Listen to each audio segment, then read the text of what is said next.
Welcome to the Empowered Wife podcast, where it's all about fixing your marriage without your man's conscious effort so that you feel desired and taken care of and special, even if your marriage feels completely hopeless. I'm Laura Doyle, and today I'm talking about marriage and money, how to handle finances in marriage.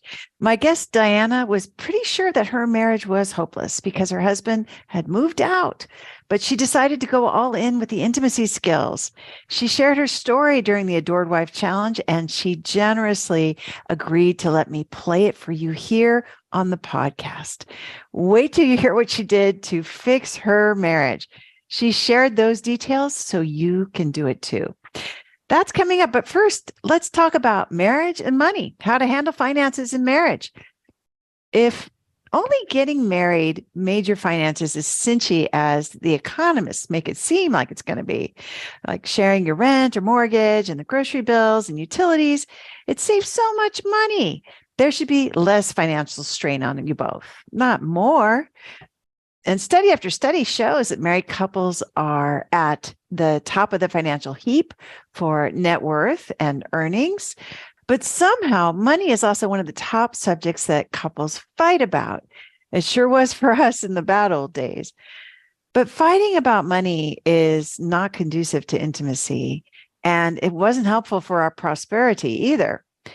Thankfully, I finally learned what I'm about to share with you, and we haven't had a fight about money at the Doyle house in decades. And not only do we have more peace around finances, we also have more intimacy about finances, and we also have more prosperity. Now, these steps might not work for you. Only you know what's best for you and your family's finances as the expert on your own life. But this is how we got to where we are now. Step number one, I focused on what we had, not what we didn't have. And you might be thinking that it must be pretty easy for John and I to be all lovey-dovey when it comes to money now because we're rich. And I agree that we are rich. Now, that might sound pretty jarring to hear me say that I'm rich, like I'm bragging. And okay, maybe I am a little bit, but rich is a subjective term. I mean, some people are richer than us and some not as rich. But I like to say I'm rich every chance I get because what I focus on increases. And it's been so empowering for me to learn to affirm my abundance instead of affirming lack. I even started training my niece along those lines when she was pretty small. We would go out to lunch and we had this ritual that started years ago where I'd ask her to calculate the tip for the server. And then she'd tell me the amount. And I'd say, let's round it up to the nearest dollar. So, a few more pennies or quarters. And then I would say, and why do we do that? And she would say, because we're so rich. We still do this actually, because we're so rich. And then we just both smile. And what does that have to do with financial intimacy in marriage, you might wonder? Well, it's an example of the practice that leads to having enough, the habit of focusing on what I have, how rich I am, because I can afford to leave a few more cents for the server at a restaurant. Now, before I learned to do that, I was in the unhappy habit of focusing on what I didn't have and feeling resentful about it. I'd be mad at my husband and look at the ways that he was causing me to not have the things that I lacked by not making enough and also by spending too much. And then I would tell him so. And we fought about that quite a bit, as you can imagine.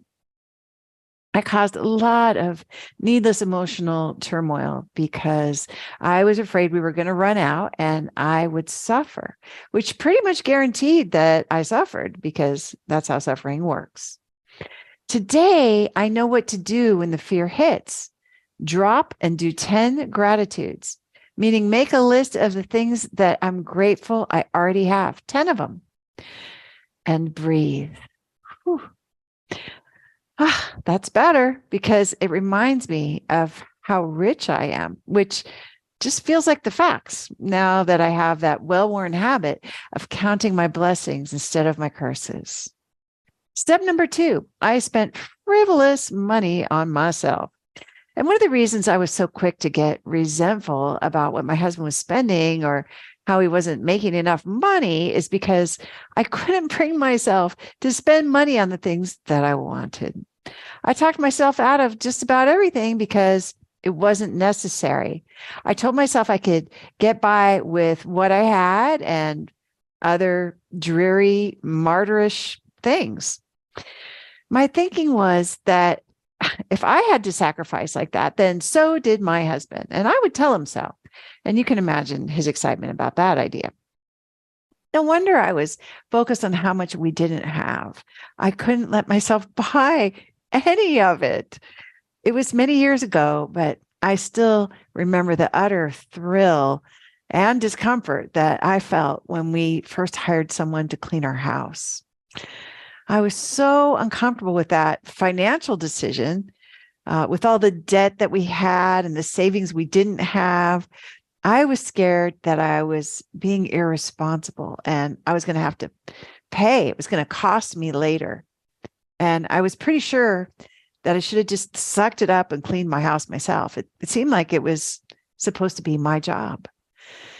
But it made me feel like the richest woman in the world to have a clean house without having to scrub the toilets or dust the shelves or mop the floors myself.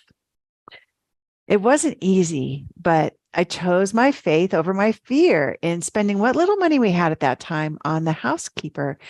And I was amazed to learn just how much romance there is in a house with clean toilets and dust-free shelves and clean floors. I also discovered that feeling rich and being rich, get this, they're the same thing. Step number 3, I joined with my husband financially.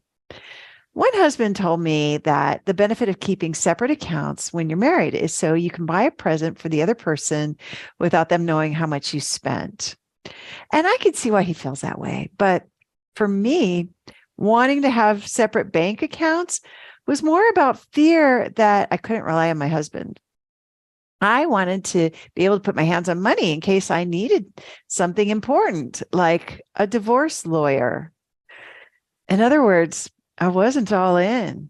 I was sitting on a pointy, uncomfortable fence. And my husband knew that I didn't trust him. And that made him feel bad. Who wouldn't, right? Feeling that your wife doesn't trust you is not great for your self-worth. And it's not great for your net worth either. When I finally became willing to join with my husband financially, no holdout accounts or credit cards, our intimacy and our bank accounts both grew. Step number 4, I gave my husband financial authority. Speaking of not trusting my husband, I was also sure that I was smarter than he was with money in the bad old days. I didn't think he could handle all the juggling that had to be done with the bills, especially since there never seemed to be enough. I thought we had to do all kinds of scheming to keep the wolf away from the door. But I was also exhausted with trying to do it all myself. And he never seemed to be paying attention when I was telling him about how I just paid part of the electric bill so I could make a minimum payment on that credit card. Of course, he wasn't listening, right? Who would? I was just monologuing and complaining, and I wasn't asking for him to solve anything because I already did all that. It's all solved. It wasn't until I handed over the finances and acted like I had faith that he could handle them that he started giving the situation his best thinking. And his best thinking led to significant financial abundance that we hadn't experienced before. He started his own business and our income more than doubled. And I got to stop worrying about him ordering something too expensive at a restaurant when we were out, like a Coke. That was an embarrassing habit of mine when I was juggling the bills, was telling him that he shouldn't order a Coke at a restaurant because it was too expensive. That's embarrassing. But anyway, it was not conducive to intimacy. Letting my husband pay the bill when we go out without worrying about how much it will cost, that's just what we did when we were dating, when we were falling in love. And this new system, it feels just like a return to those glory days. I still love how taken care of I feel when my husband handles all the bills for us, picks up the tab at the restaurant when we go out. And I find that my husband loves taking care of me that way too.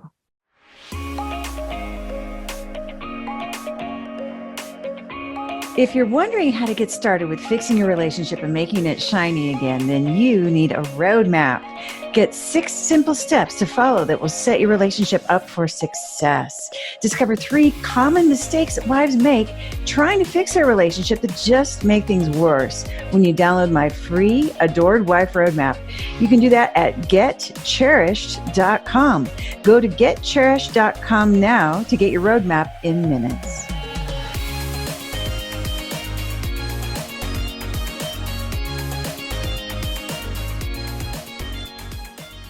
My guest, Diana, was pretty sure that her marriage was hopeless because her husband had moved out, but she decided to go all in with the intimacy skills. Thank you so much for coming on and being part of the challenge. It's so great to get to have this time with you and hear your story. Hi, Laura. Thanks. Hi. Yeah, it's an honor to be here. It was a something being on the podcast is one of my goals, so this is a big step towards that. That's awesome. What? Okay, and I think that's significant in a way too, right? That's your vision, and coming on the podcast is a victory lap, right? It's kind of we celebrate together. This is us doing our happy dance, like we're doing right now. Now, when Yeah. you were in the challenge in August, did you think that 5 months later you'd be doing a victory lap for your marriage? No. I mean, I always had laser vision focus on my outcome, but honestly, I was like, okay, I'll just do the challenge, and then it was like, okay, I'll just sign up for 1 month, or like, oh, I'll just do one more month, and then it was like, oh, I don't think I could leave. Yeah, yeah. It is hard to leave. I totally get that. And I love that. And so now you've been a ridiculously happy wife for 5 months, it sounds like. Yeah, Yeah. yeah, it's been the biggest change to our marriage for sure. So what was going wrong? Like what was happening for you before? Yeah, we have a long history of being together. So we've been together since I was 15 and he was 17, and things were really, really great in the beginning. And then we had kids, you know, quite a ways into our marriage, but about 10 years ago, we had kids, and that really kind of changed the dynamic in our relationship and things. I became the best mother that knew all and really took over parenting and was very condescending and just really didn't let him have a place in parenting, basically. So I kind of thought I knew best, and that probably was the first start of Snowball. He worked away, and so when he'd come home, he didn't really find a place in the family almost because he was gone for so long. Mhm. And then he'd come home between work periods, but we had our routine here set with the kids and whatnot. So I think he felt a little bit of an outcast within the family and whatnot. And we just kind of were growing apart, and I didn't know why.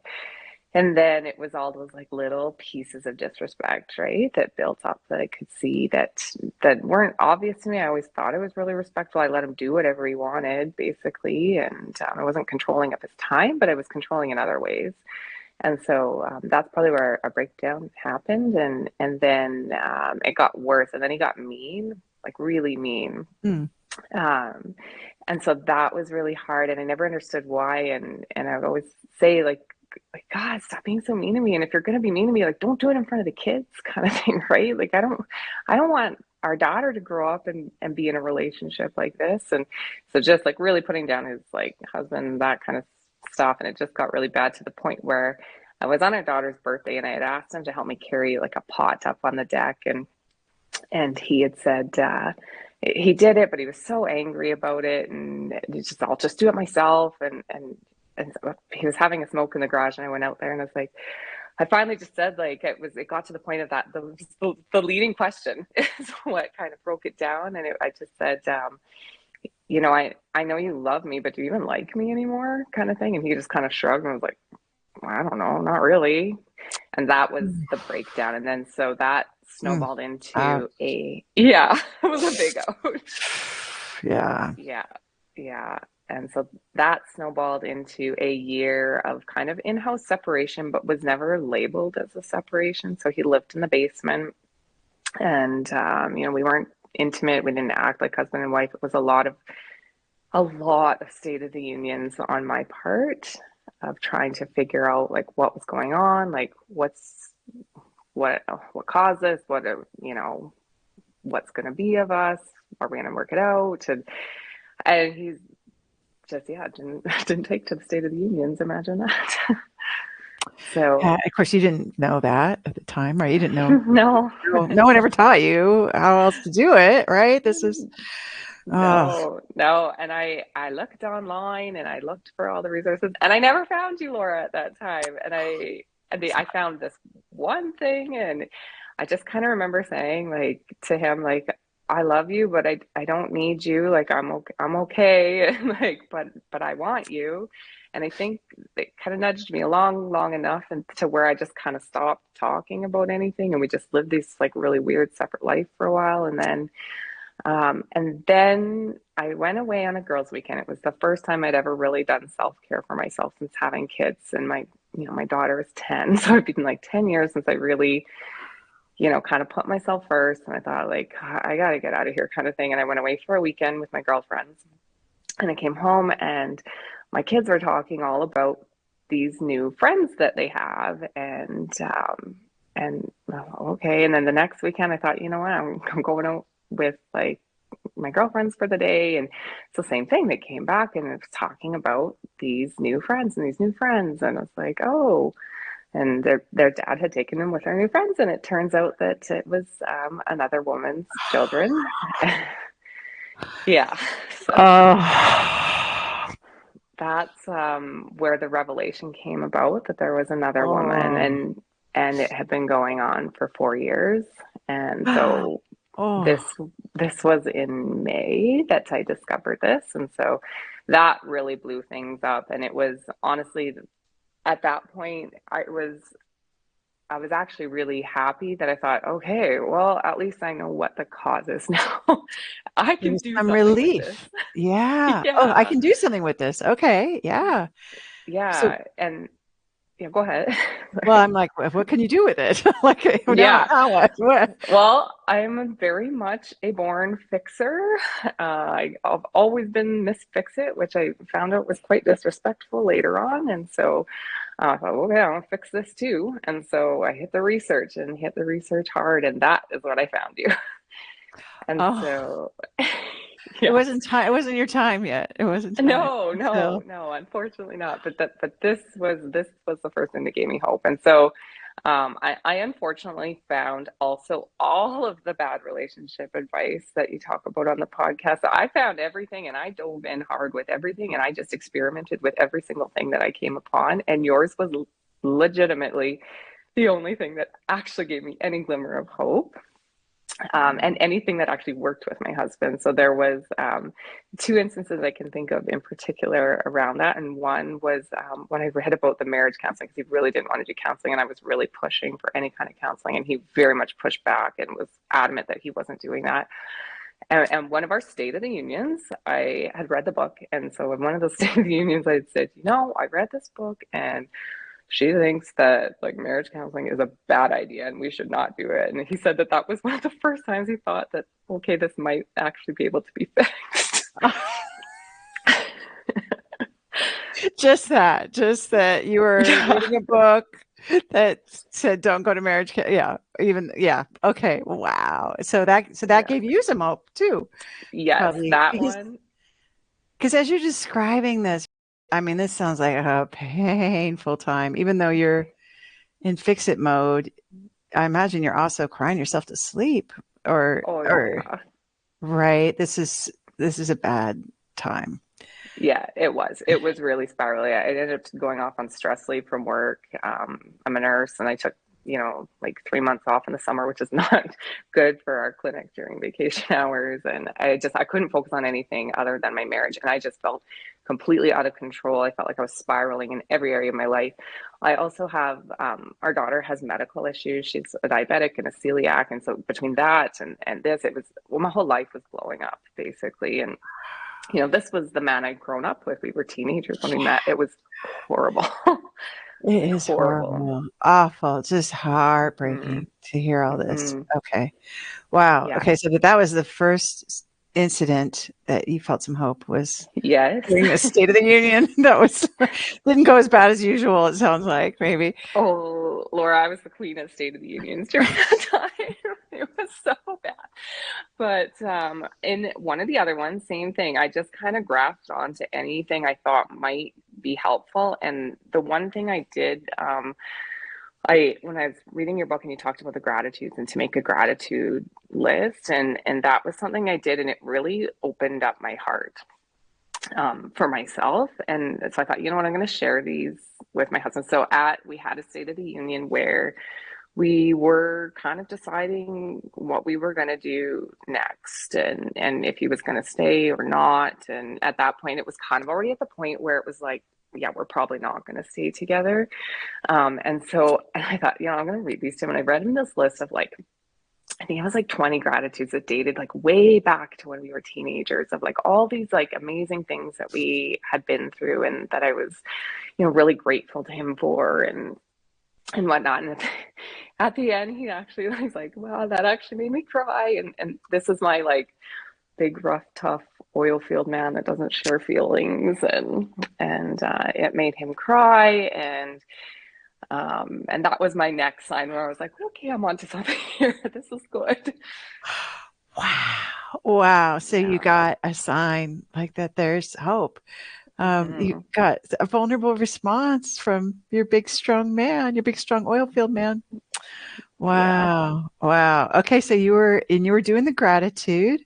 How Mm-hmm. did you find your way to gratitude when he was the one having the affair? Like he was the wrong, you know what I mean? Like he's the person that's bad and wrong in this relationship. I mean, was that how Yeah. you were feeling? So how did you even get there?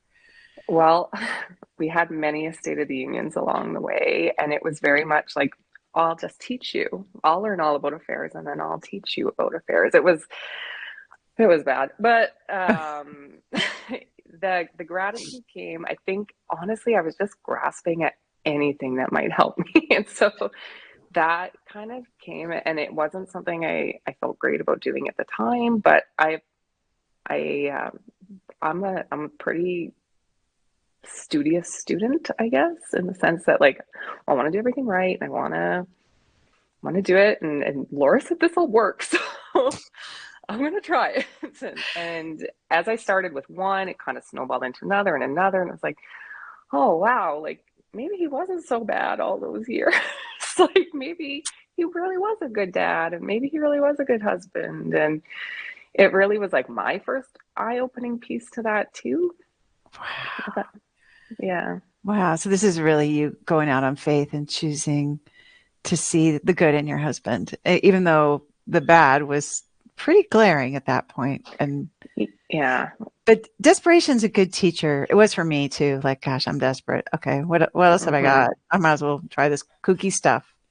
And that's what Yeah, you did too. Laura, I think I needed that, honestly. If I had found these when like I was just struggling and unhappy in the marriage with us like not connecting and being unhappy, I probably would have just been like, I just know better, and just would have left Yeah. it alone. But I was desperate. Right. Right. Oh my gosh. Well, that's an important part of your story, I think, that it's not time until it's time. We're ready when we're ready. And Hmm. desperation, it's just helpful to have it in your corner. That's for sure. So, Hmm. yeah. Okay. So you were using this gratitude. Okay. So Yeah. what happened then? What happened then? This is embarrassing, Laura. I like I said, I'm a good student, but I was a student of everything at the time. And so it was not the only thing I was using. And I got still really controlling. And so at that point, he kind of left, and he would leave. And then, like I said, I was dabbling in everything. So I was dabbling in your skills, I was dabbling in self care, I was dabbling in a little of this, a little of that, a little of this, a little of that. And when he would leave, I would hit self care so hard. and just as a survival mechanism. And then he would start to come back. And then he would end up leaving the other woman and coming back. And then I would hit State of the Unions hard again. And I would follow the internet advice of like, okay, you have to end everything. I got really controlling. I wanted to be involved in the breakup of the OW. I wanted to be, I wanted him to cut off all contact. I wanted to be like control everything around this because it felt like the only thing I had was control at the time. And then I would drive him right away. He would leave, go right back to the other woman. And it would bounce back and forth like this a couple times to where it was the end of August was approaching and I signed up for the challenge to do this challenge. But just prior to that, he said like, I can't do this anymore. Like, I just can't. I'm like, I'm sorry, I can't. And he left and he left, like moved out and was out. Oh, And I thought, oh my God, I just joined this challenge. Like, this is terrible timing. yes, yes, exactly. So you were feeling So pretty hopeless. I was really hopeless at that point. I thought because we had talked and all this time we had said like it was another piece of control that I had used as well. I guess I didn't really see it at the time, but I thought like, well, are we going to tell the kids then or what? Because it to me, I said like once we tell the kids, I'm done. Like because remember, I'm the best mom, and so I'm not going to hurt my kids and then let you come back and then hurt them again. I said, you can do it to me, but I'll never let you do it to them. And so at that point, he said, like, I think I'm ready to tell the kids. And I thought, okay, well, this is it. We're like actually done. And it was so terrifying. It's so terrifying. Awful. Yeah. How in the world did you get yourself to go to a challenge after he said that? Oh, I had no other option. I had nothing left, Laura. I gave up on at that point. I was like, okay, I'll just show up and you know what? Like it's just a challenge. It's a week. I'll try it and see what happens kind of thing. And at this point I kind of given up hope, but at the same time I also found your podcast and I knew what could happen. And so that gave me a lot of hope that I thought, you know what, like I'm not done yet. And he had messaged after, and or maybe I messaged him and I said, you know, like, are you sure you want to tell the kids or do you want to give it a bit of time kind of thing before we tell them? And he said, let's just wait a little bit. And I thought, there's my hope. That's what I'm going to hold on to. Yay. Yeah. Wow. Mm-hmm. Just this tiny little bit of hope, but it was enough. It was enough. Yeah. All right. So what happened? So then joined the challenge and I was like superstar student again, just like, okay, I am taking it. I'm going to do this. And so I had a lot of really like good success in the challenge, sampled all the skills and stuff, which I knew them from the book, but it was really solidified it having in the community. And I thought, you know what, like I wanted to get one of those, be one of the first 100 so I could get the extra call things. I thought, yeah, I'm just going to do it. I'm just going to go for it. I'm going to do 1 month. We'll see what happens kind of thing. And things went good. I got into self-care and things really started to snowball a little bit in the beginning. And it would just like, I would see these little glimmers of hope. And that was, I think, what the biggest driving force of being successful in making it through all this was holding on to that hope, that faith over fear, and picking out like the smallest glimmers that we have a future together, that he wants this too, and just doesn't know how to make his way back. And it was little things like I can remember once we talked about a garden hose, and I remember posting in Circle about how a garden hose predicted my future, because I had asked him about this hose that we both didn't like. I was putting the yard away for winter, and I said, you know, like, what should I do with this hose? Should I put it in the garage or keep it out? And he said, oh, just leave it out. He said, we'll buy a new one next spring. That one sucks anyways. And I thought, ooh, he's gonna be here next spring. You heard it. You heard it. I love that. So you were just using your, those perspectives that you had, those gratitude perspectives, to really find any little piece of evidence that you could that Hmm. your marriage could last. And the garden Yeah. hose was and you shared that in circle, and everyone celebrated with you, like, yay, Yeah. the garden hose, you're getting a new garden hose. And that was you, like paying it forward, really kind of inspiring everyone else, but also, and now you're telling me that story, like you remember that because you shared it in the Yeah. group. And so this became the little stepping stones that you used to like pave Hmm. the road of your future. Yeah. Wow. I love that. Circle, having that community and the like between like I do all the coaching calls that I can. And even if I'm just like, catch 20 minutes of it on my lunch break or whatnot, I just that was my saving grace, those group coaching calls. And then having circle, I've said this before in the group and in circle that I feel like it's my dear diary. It is almost, right? It's that safe that Yeah, you can just share what's really it going is. on. It is, yeah. And Um, it really launched things for me. And actually getting the coaching on the calls itself was extremely helpful and in kind of catapulting getting to where we are now. And so I think the first one I did was with Coach Shanit, and she walked me through some apologies, and it's a lot of cleaning up to do from after the revelation of the other woman, and how things got after that, and things that were said, and there was so much cleanup to do, and I spent a lot of time just cleaning up, and it was hard at first. well, again, like he's the one that had the affair, so why should you be Right, apologizing to him, right? Is right. that what you were thinking? Yes. Yeah, right. Yeah, it was. And so when I went through and did those apologies, it made me realize like just how little we did any of that in our relationship and was when I first did like my big Doyle apology, which I thought, oh God, this doesn't even sound like me. Like he's gonna know something's up. This is sounds so weird to me. And then I did it that way and he was like, oh, are you dying of cancer? Like something was wrong. But he appreciated the apologies, and now it just feels normal to say them like Okay. Now you like them. And you're not dying of cancer. that. It's just the way you want to show up in your marriage, it sounds like. Yeah, yeah, it does. Yeah, and I had all these little like stepping stones along the way, and I think my biggest turning point was when I got coaching from Coach Inga one morning, and it really like shifted my focus back to me. And I had been doing self-care, doing self-care, doing self-care. It was like, having a coffee or doing this or doing that. But it became this bigger picture of having this life for myself that coexisted with or without my husband, that was just for me, and like what kind of goals I wanted to have, and what I wanted to pursue in my life. And all of a sudden, my paper became so exciting and I could get off of this because that was such a huge struggle for me. Wow. Wow, I Yeah. love that.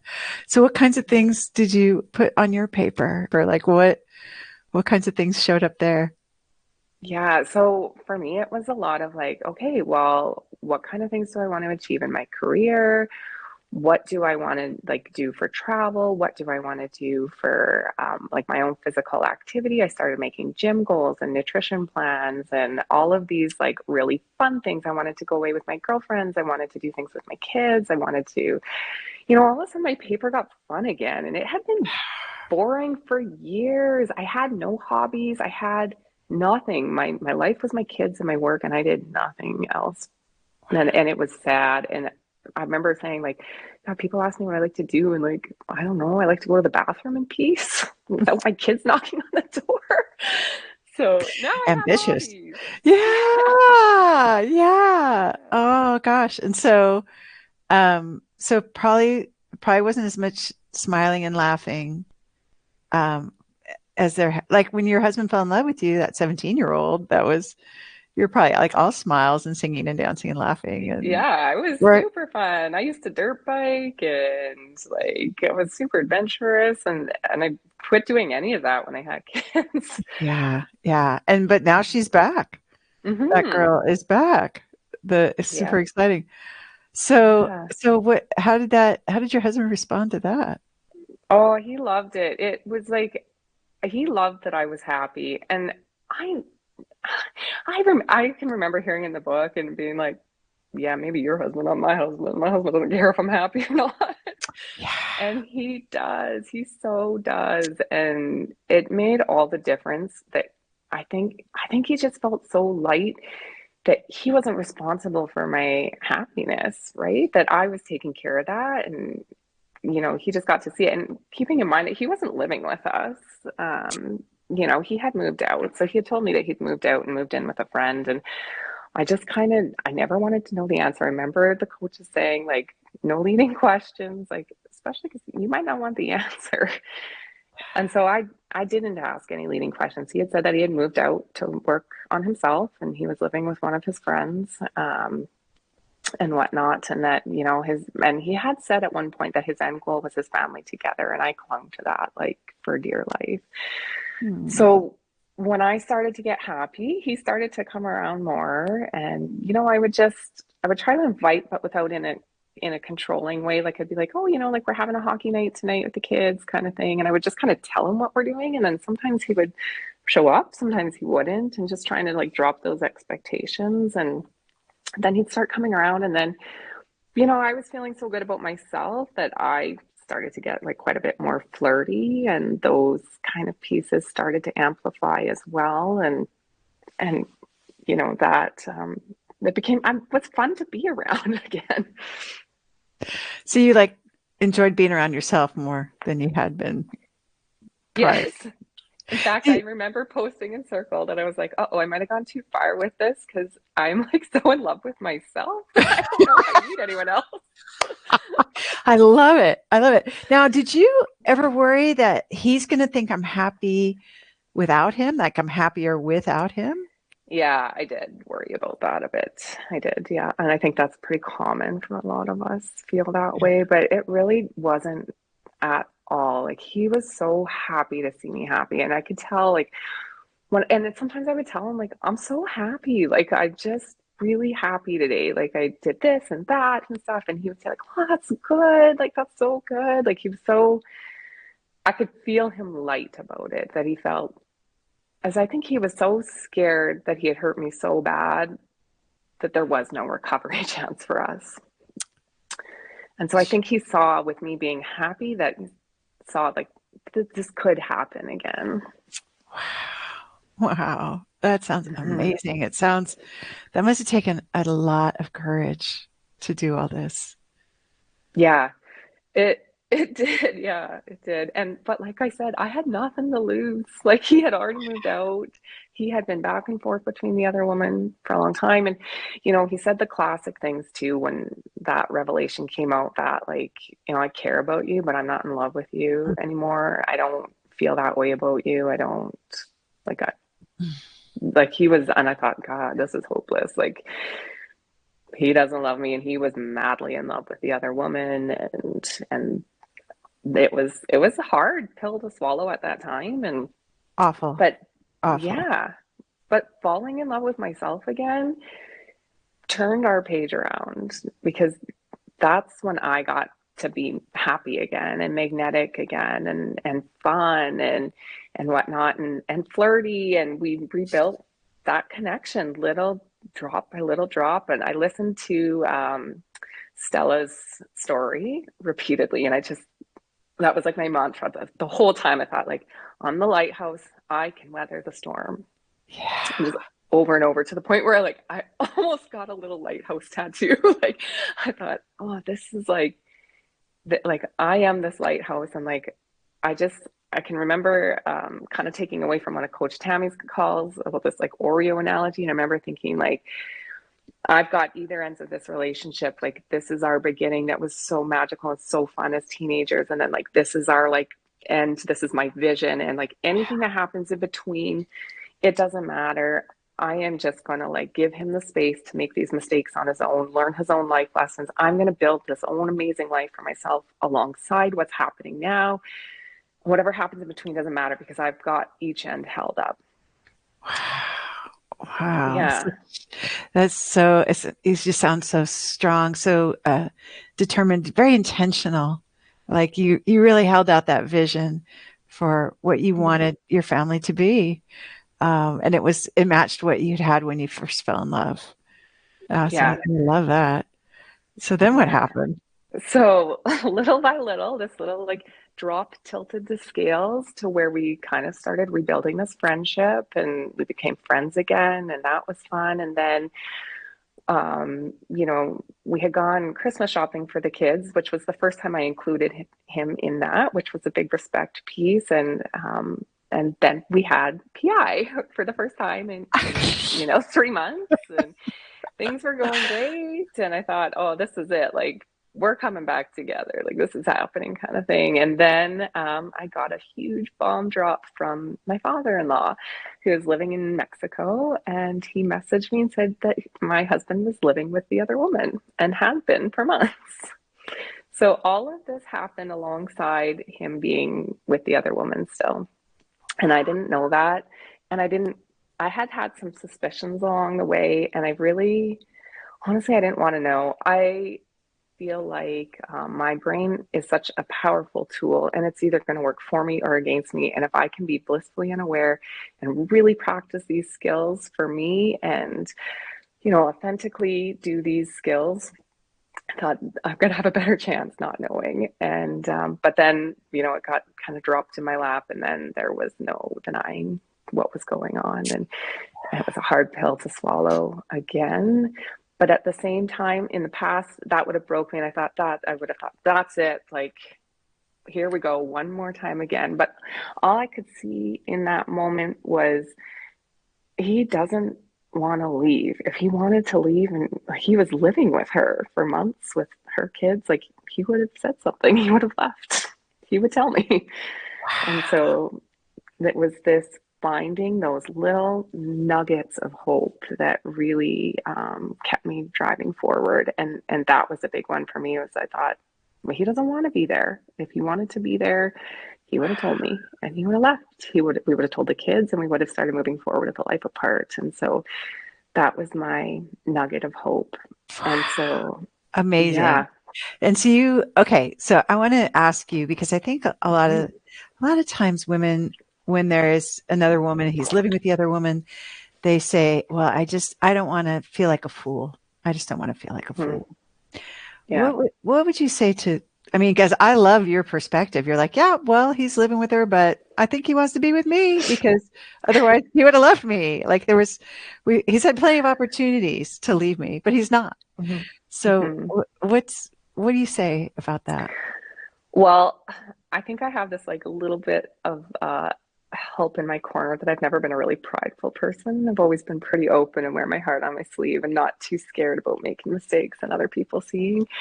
But I think around pride, it didn't serve me any. Like, I was so clear on my vision. I knew I wanted my family together, and I knew that the man he was today wasn't the man that I married and the man that I fell in love with as a teenager. Like, I felt like I just knew him so well that, um, yeah, I didn't care who knew, and I didn't care anything about it. All I knew was what I wanted. I love this. I love this. And you knew you had a good man. You loved Hmm. your husband. And you Yeah. were saying you're finding your faith. Okay, so you get this message and you realize, like, oh wow, he wants to be with me because he hasn't left me. And so then what did you do? Well, I mean, don't get me wrong. It certainly crushed me. I had my weekend in net, but I brought it to circle. I didn't take it to my husband. I sat on it for, 3 or 4 days. And then it was kind of eating me alive, because I started to feel like I couldn't show up authentically in the skills sitting on this secret. And I thought, I have to just tell him that I know and that it doesn't change. And so, he had come over for lunch one day. He knew I come home from lunch every day for work, and so he knew that I was going to be there, and he happened to come by, and I thought, oh, this is kind of maybe a good time. I got to go back to work anyways. I'm just going to drop this and leave, kind of thing. And I just said, like, I know, and I know where you live, and it doesn't change how I feel. So, like, it doesn't change anything of what I feel like we've been rebuilding. Like, I still love you. I still believe in us, and like, I still want to stay married. And he started to cry again, and he told me, he said, like, it just doesn't feel right over there. And he said, why do you have to be so perfect? Oh, And yeah, and he said, it might sound corny, he said, but you've shown me like a whole nother level of love. So it was a really beautiful moment amongst this like kind of devastating time, I guess. And then Laura, this is probably not part of the skills, but I know it was a skill that helped me. And I was like, well, at this point, like, what do you want? I said, like, if you had a magic wand for your life, like you could have it all. What do you want, kind of thing? And he said, oh, I want this. I want to be here. I want my family. He said, it's never felt right there. That's someone else's family. I want to be here with my family. And then later that day, and then I went back to work. And later that day, I called him and I said, I just want you to know there's no pressure on this side, and that, whatever will be. And I'm going to be okay no matter what. And so will you, and so will the kids. So, it's whatever happens, happens kind of thing. I didn't want him to feel like I knew about the relinquishing control of the timeline, and I had tried to control the timeline in the past, and it did not work for me. And I thought, I don't want him coming home just because he thinks I know. And so he texted me back and said, I could crawl through the phone right now and hug you. oh my So, gosh. I remember mhm. when you were posting this in Circle, and we were all just going, "Oh, yeah!" like you showed me a next level of love. I remember you sharing that, and it was so powerful. We Yeah. were all so inspired. And then he wanted to crawl through the phone and hug you because you had relinquished control, totally, just all the way down to the basement level, right? Just down to the bottom. And I love the contrast you draw where before you were like, well, when are we going to tell the kids? And that really was about control too. And then here you are saying, well, whenever it fits for you, and there's no pressure over here, and whatever you want to do, I'm going to be fine. The kids are going to be fine. You're going to be fine. Amazing. And Mhm. so he couldn't come home fast enough after that, I believe, although Well, still, there there was were still some hangups there. There were still some There hangups. was, yeah. And so my husband is a really caring man. And although he's this rough, gruff oil field guy, he has a big heart. And he, it was like right before Christmas, like the week leading into Christmas, this kind of all happened. And he said, like, I don't want to wreck their Christmas either. And I said, yeah, I get that. I hear you. Right. And so I just kind of left it be, and it's hard. And we Yeah. had kind of made this plan. I had asked him if he would stay at our house at Christmas, so it was normal, like for the kids kind of thing, right? And it felt a little controlling at the time too. And on we had hosted his family on the 23rd, and he called me into the garage after everyone had left, and he said, I'm not going to spend the night. And I was just kind of like, yeah, whatever you think, like I hear you, kind of thing, thinking like a little Oh, sad about it. It hurt, but at the same time, I didn't see a shaving kit come home with him, so I kind of knew that was happening. And so I'd already, like, through the night, kind of let go of that. And I thought, you know what, you're coming home eventually. I know you are. So that's yeah. kind of thing. Your Hmm. conviction at that time, I remember, was 100%. You were not, at least from here, it seemed like when I'd see your post, I thought, she's not, you didn't have any fear or there was no doubt. Hmm. You knew your family was No, coming back together. that's right. I had seen enough glimmers of hope and enough progress that I thought, this is happening for sure. I just had so much faith in my vision, and I had that, and it was my vision of him coming home. And so um yeah, so then the next night, Christmas Eve came, and I thought he'd stay the night that night, kind of thing. And same thing kind of happened. He stayed until the kids went to bed, and then we did the stockings, and then he went back to the other woman's. And so he said, like, they don't know what's coming. I can't make it weird. It's okay, like whatever you think, just trying to leave that on his paper. And it did suck. It was hard, of course, and whatnot. But I thought, you know what, like next Christmas is going to be different. This one, I will let go of this Christmas, whatever it is, it is. And then on Christmas Day, he came back early in the morning before the kids woke up, so that, they had thought he had spent the night and whatnot. And they were so excited because they thought dad was home from work, where they thought he was this whole time. And so they were really happy to have him home. And I think that really warmed his heart too, and whatnot. And then we spent Christmas Day together, and we went over to my family's house for Christmas dinner, which went a little bit later than expected. And And I kind of knew he was trying to get back. He had said he had to go like over to their house for Christmas, so he was going to kind of do like a double Christmas, Christmas dinner at my parents. And all afternoon, I'm thinking like, why are you not going over there? Like, this is your window of opportunity. And I thought, I'm just going to leave that with him. I'm not going to ask that question. And Right. I know Not your better. concern, right? Yeah. No, Yeah. no. And I don't want these kids to get hurt either because I feel like God, I know they're hers and like I got my own feelings about the other woman, but like, God, these kids don't deserve this either. And so I didn't want to wreck their Christmas either. And so, Wow. That anyway, is so then, generous. That's incredible that you guys, oh, wow. Wow. You were actually concerned about the other women's kids not having their Christmas wrecked. That's unbelievable. I mean, that's saintly. mm. That's saintly. That's what that is. But anyway, carry on. I mean, I didn't care if her Christmas was wrecked, but Yeah. the kids, that's Right, fine. right, right. But they're kids. They're kids. Okay. Yeah. You have a big heart for kids. I get it. I get Yeah, it. yeah, yeah. But then, so that went a little bit late, and then that other woman didn't like that very much. And by the time he got over there, she was quite upset and drinking. And anyways, at 2 in the morning, I heard my husband come home, and they had got into it, I guess, and she got very controlling with him. She doesn't have the skills, and that was another Doesn't. thing I held on to was, 7 days of the week and twice on Sundays. A wife with the intimacy skills wins, and that was something I clung to, and it came true. And she threw a liquor bottle at him. She broke his like front tooth, and like it was. And then her kids saw, and it was devastating. It was a horrific kind of event, kind of thing. And he came home, and I wanted to go. I could hear him home, and I thought, well, I'm going to go out there, and I thought, no, like just leave him be. Like leave him be, we'll talk about it when it's time, kind of thing. So the next day we kind of talked about it, and he unloaded like everything that had happened. And he said, like, all I could think during that whole thing was, could never do this, like she would never do this. And so I got to be that safe place for him. And so now he's moved home, so he has moved everything home, and we're back together and building a life together. And so, I always thought this was the end of my vision. My husband would come home, but now I see like so much more that's possible for us, that this is just miracle number one achieved. And so now miracle number two is when I'll come on the podcast when things are as good as I can stand. Oh, well, congratulations. And this is very recent. Like he's just moved home like since Christmas, right? And then we're only just Yeah. past Christmas. So, first of all, I'm so impressed. What an incredible accomplishment because who does that after the breakdowns and him living with the other woman? And he said he was ready to tell the kids. I mean, how does this even happen? It is a miracle.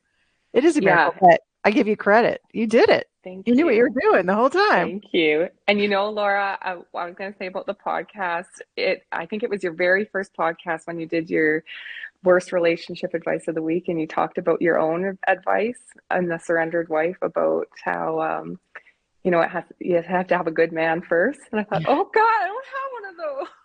Mine was a cheater. And I was so happy to hear you kind of rebroke that. Yeah, thank goodness, right? That was me Mhm. trying to be the expert on your life, and I'm so not. And thank goodness, I'm so happy to hear that you got the message. Yeah. And Oh, I obviously, loved it. yeah, and you do have a wonderful man, it sounds like. I mean, Hmm. I really heard that. And so what is the next step? You're saying this is miracle number one. What's Yeah. miracle number two and number three and number four? What is your vision, the rest of your vision for your marriage? Yeah, so my new vision for my marriage is that we're best friends again, and we're reconnected and have that deep connection. And, that he reaches out to me as much as I reach out to him. And that, you know, we have like a really ingrained family life, as we really lived parallel lives in the past, and we kind of bounced the kids between us within the same relationship. And, um, so I really want that family connection, and family trips. And, we have a cabin together out in the bush, and, I spend as much time as we can out there. And, yeah, just that beautiful, loving, supportive relationship, like what we had when we were teenagers, but now amplified as, loving and respectful and supportive together. I love it. It sounds like you've spent some time really focusing on that vision so that you can build the foundation under it, that that's your dream. So, and is it fair? I think just it's so good to hear like there's somebody's listening to us right now and she's where you were, right? Mhm. He's living with the other woman or he's divorcing her or, it just, it looks hopeless. Mhm. And now he's come back and I hear that it's still tender a little bit between the two of you, right? That it's not maybe as it's not No, this yeah. yeah. So tell me about that. What's it like? Yeah, so it's it was hard and harder than I thought, and it was not something I was prepared for. Was when he came home, all of a sudden I thought, "Oh my gosh." Went like right back to my old ways almost of like I need to control this. I need to make sure he doesn't leave again and very almost felt like I felt like how I felt when I first joined Ridiculously Happy Wives. I felt kind of spirally, kind of out of control, kind of like, oh my God, just grabbing for any skill out of the air and out of the hat that I could and throwing skills around like Spider-Man of webs kind of thing. I appreciate you, and and I can, and, right? Just throw I'm it around, I'm grateful and duct tape. and whatever you think, Yeah, yeah, right. yeah, I'm gonna yeah. go do self care, yeah. Right, So, right. so it was Yeah. terrifying. It was really terrifying It because it meant a was. lot to you. Yeah. It meant a lot to you. Mm. Yeah. Yeah, it was really scary when he came home and I thought, "Oh my gosh, like did this happen too soon? Am I ready? Am I authentically these skills now? Like can I do this on my own kind of thing?" And having that support of the circle and I've gotten some coaching since with Coach Tammy on that and those pieces really are kind of like helping to settle my nerves a bit and being like, "You know what? Things are different this time." Because I am an empowered wife and I do have these skills and I have this vision of what we're going to be and I manifested that once and I can manifest that again. So yeah, I feel like I'm starting to come out of that now and the skills don't work when they're coming from a place of control and that's exactly what was happening. So yeah, yeah. Yeah, that's right. That's right. That's how I started. I just wanted to manipulate my husband. I just wanted to control him, to make him shape up. Yes. And it's so tempting, right? Like, okay, I'll say these words and then he'll do that thing. And it really Mhm. is, but I really hear in your story that, that you have changed, that your heart has changed. Yeah, I would say 100%. And just to give a testament to that, I remember when I first joined Ridiculously Happy Wives, and I told my mom that I had joined a program that would manipulate my husband. So that's just showing how far I've come to where I know, like, I can't change anything from him, but I can change Right. myself, and then he changes from From that. that to saying like, Yeah, okay, whenever you want to come home, that's cool. Or, we're all going to be fine. Like day and yeah, night. Right. I totally. love that. Jokes. I always said like jokes on me. It wasn't about manipulation at all. Actually, I'm the one that changed. Right. And does it feel like your husband has changed as well? Yeah, it really does. So, like I said, he was pretty cold and mean previously, and then when the revelation came out, it was just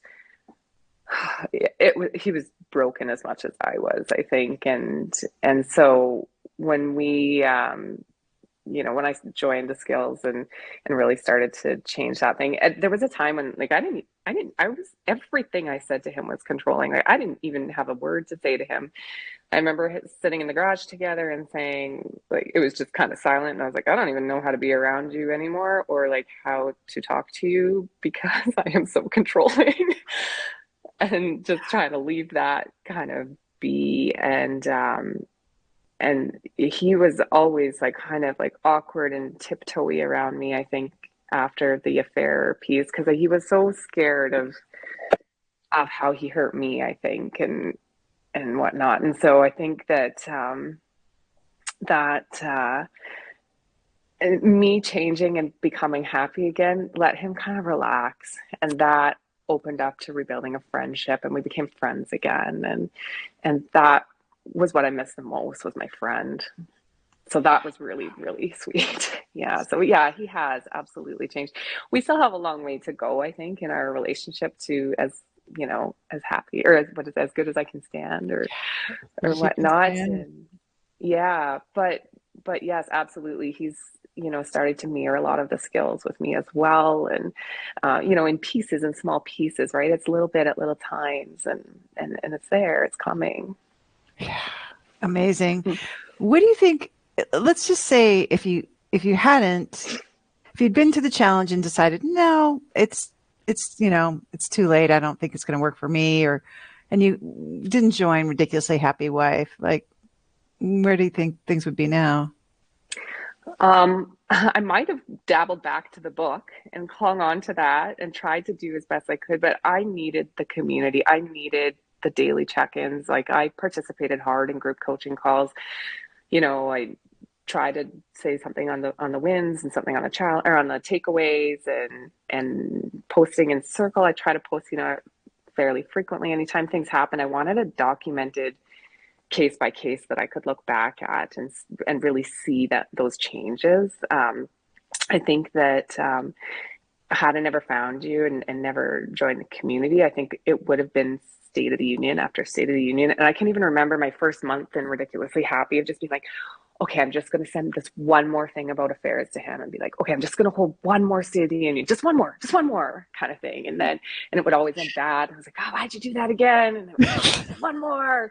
And yeah, it would have gone on like that, I think. And he would have never seen a hope to make me happy. And I had met with a divorce lawyer. My mom works for one of the most powerful attorneys in our town. And I got her lawyer to connect me with one of the best divorce lawyers in the bigger center near our town. And so, I had already gone that route and had the consultation, and I said to him, like, I don't want this though. I said, like, I'm here, but I don't want this divorce. Like, I just want to know, like, what my rights are, but I don't want it. And he's like, well, that's good. I'm here if you need me. Like, he was kind of like, why are you calling me? And so I think I probably would have ended up at another phone call with him and probably would have been moving towards divorce, honestly. And we would have told the kids, and so they would have known and be traumatized through this as well. And I am so thankful that we were able to kind of shield them from this, and that they'll never know the difference. They just now have this like change in their family, right? And that was another huge thing, Laura, for us, is it really shifted for my kids. Like, my son in particular was so he's very empathetic, like very much picks up on people's feelings and whatnot. And I can remember Mother's Day was that I found out about the affair the weekend before Mother's Day. And I remember my son saying, like, oh, I bet Dad's going to get you a dead rose for Mother's Day. Like, he just kind of picked up on that stuff, right? And I kind of felt like, oh, ouch. And there was another time when he had, like, we were starting to rebuild and connect, and he leaned into my husband's head, and we were all playing cards together, the three of us, and he said, like, something tells me he doesn't love you. And like, I was just like, God, this 8-year-old's like just kicking me when I'm down. Oh. Right. And they've really seen the culture and the change in our family, and my son, I think, in particularly really sees the difference. And I now get to be like my husband's cheerleader in the family, which I wasn't before. I never talked bad about him, but I never talked him up. I just, if they were saying stuff, I kind of be like, yeah, well, yes, you're not wrong, kind of thing, Yeah. right? But this way I got to be his cheerleader, and I got to, if they had negative things to say, I got to try to like turn it around as these positive SFPs for like dad SFPs kind of thing, right? And so I really see their love for their dad grow as well, and their connection and bond with them as well. So it was a huge change that now they get to see what a loving relationship looks like. And they didn't see that really ever, from when they were like really little, but they wouldn't remember. Wow. That's amazing. And it must just feel so good to be able to give them the home court advantage of Yes. two parents who love each other and are friends, instead of, like you said, you would have been okay and he would have been okay and the kids would have been okay. But this is a lot better for Yeah. them to get what you're giving them now. So all your work to fix your relationship has been a real gift to your children. It sounds like. Yeah, it really has. Yeah. Yeah. And yeah, I find they're a lot lighter and happier too with, me being a lot lighter and happier probably makes a big play on that because I have been their number one kind of caregiver all along. And so when I was so sad all the time, right? And I tried not to cry in front of them, but they could just tell. Like, I had so cried. I had eczema always for like a year from the stress and from crying and that. I haven't had eczema since. Not all cleared up since I joined Ridiculously Happy. So, All right. Well, we're taking credit for that. Ridiculously happy wife will clear your eczema. So yeah. perfect. I love that. I love it. We had Yeah. migraines earlier in the week, and now we have eczema too. So okay, I love it. Yeah. So, what's your tip for a woman who's listening right now and is just feeling that she has just only the tiniest little bit of hope, the hope that got her here, and that's about it, because it looks really hopeless for her, and she wants what you have, where he says, "You've shown me a next level of love, and I want to crawl through the phone and hug you, and you're friends again, and it's relaxed." Um, and he says, "Why do you have to be so perfect?" So what should she do? What's your tip? Oh my gosh, the community was so important to this change for me. I honestly, like I said, I'm a studious student, but I don't think I could have kept the focus where it needed to be. I would have dabbled all over, I think. And this is really what made the difference for me. And having that support and being able to share in my wins in a circle, if there wasn't a group coaching call or whatnot, that was such an important part. And the other thing is just to like my biggest driving force through all of this was holding on to hope and finding hope in every little shred of experience. And even if it was like a bait, trying to find that heart message, like any kind of glimmer of anything that even I could trick my brain into thinking was a good sign, that kept me going. That was my driving force of just having that really clear, like, this is happening, like, this outcome is happening, nothing except this is happening. But then also learning to like love myself along the way to where it was okay if it didn't happen. Like I wanted it more than anything, but I knew I'd survive and be happy and that the relationship between the two of us would be okay as well, that we would be able to be, you know, really good friends still and co-parent, even if that meant we had different spouses. But it wasn't my vision, it wasn't what I wanted, but I almost needed to let him go and let that be to really authentically have the skills for myself. Well, I love that. And it also was proof positive that he chose you again. He wanted you. You didn't make him come back. He wanted to come No. back. Yeah. You got to feel desired. Hmm. Yeah. Yeah. That's big. Yeah. Yeah. And the way I think of the way in the summer, I just like envision these like eagle talons, like just like you're staying kind of thing, right? Whereas before now I feel like, and then I was always scared he'd be leaving, scared to leave. He's scared he's going to leave, like the beast locking Belle up in the tower kind of thing, right? And so now I very much feel like, you know what, you chose this. Like if you don't want it, like you Yeah. could leave, but like I'm okay, you're okay, like we'll be good kind of thing. It Yeah. feels it feels much more peaceful and like I don't need to hold 35 State of the Unions to come to that conclusion. Yeah. Thank goodness. Right. Yeah. I love Hmm. that. Wow. Impressive. That's an impressive transformation from eagle talons to everything's gonna be okay. Everything's gonna be Yeah. okay. So, what do you think you would say to yourself if you could go back in time and tell her what you know now? Oh my God. Relax. Relax. I was so, oh, I was just like this ball of anxiety all the time. I would just say, like, relax, have some fun, enjoy yourself. This will work out. Give him the space, let him make his own life mistakes. Like, this doesn't define you. This is a part of your chapter, but it's not the end of the story. Like, find the good in this experience too. And honestly, like, I don't love that this was an affair and I don't love that this is how we came to this conclusion, but I am so grateful that we did not go another 10 years like this and just like walking through lives like zombies. Like I always thought, oh, we'll fix this when the kids grow up. We'll fix this when the kids grow up kind of thing. I know it's not great. We'll get there. We'll fix it kind of thing. But this was the like, boop, you have to fix it now kind Yeah. of thing. And so I am really grateful to have gone through this experience and to reacquaint with myself again. Like, I love myself now, and I couldn't say that before. I always felt good about myself, but I wasn't connected with who I was. I didn't have my hobbies and the things I love to do, and I didn't have the joy, and I was just going through each day like a zombie, like just one foot in front of the other, like get through the day kind of thing. And now I look forward to the day, and I look forward to the things I get to do, and I have so much joy in the day, and I'm looking forward to my life and my future with my husband. And I just feel like, yeah, just relax, get to know yourself again. Things will come together. Have that faith over fear, because, oh, that's it. Get clear on the vision and follow it, and don't stray from it. Keep your laser focus on the hope. Stick to that vision. I think I just heard you say you're grateful for this breakdown. Yeah, I am. That is amazing. That is something else.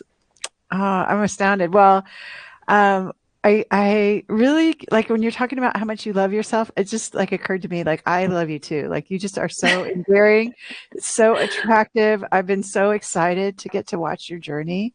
Feels like such an honor and a privilege to walk alongside such a courageous woman who made her family, made a miracle in her own family. Well, I certainly owe it all to you and all the coaches and all the other ridiculously happy wives that were in there supporting me. It was, I needed the group. I needed the community. I mean, I needed it, honestly. I'm so thankful for that acknowledgement. And I owe it all to the support of the group, honestly. Well, you are certainly paying it forward. And I have a feeling when I go to the comments, we're going to see that a lot of people are inspired by your incredible story. It's not a story you get to hear, I mean, any place. Where else do you get to hear a story like this that I know of? So what a gift to all of us to get to hear your story today. And I hope that if anybody out there is dealing with another woman, like, I thought I was the hopeless of the hopeless. Like, my husband was madly in love with this woman. It had been on for 5 years. Like, there was no way we were coming back on this in my mind. And now I think, like, this is the best thing that ever happened to us, honestly. This gave us a second chance. Like, who gets to date their husband twice and fall in love with him twice? And this was good. Get excited to spend the rest of your life with your husband again. And wow. Amazing. Well, that is an experience that is just so valuable to so many women on our campus, and certainly the adorables. I know there's so many adorables in this exact same challenge right now. So what, speaking of being a lighthouse, you are quite a lighthouse.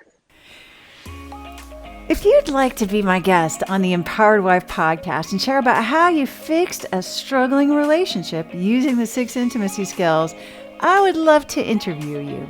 Just go to lauradoyle.org/podcast-guest to let me know that you are willing to make a big contribution to ending world divorce by telling your relationship story. I look forward to meeting you. That's lauradoyle.org/podcast-guest.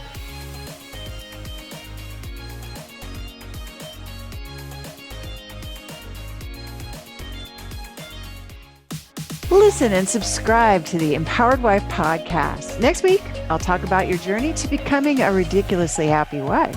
In the meantime, I hope you're having lots of fun. Today's fun fact is that I'm not superstitious, but I am a little stitious.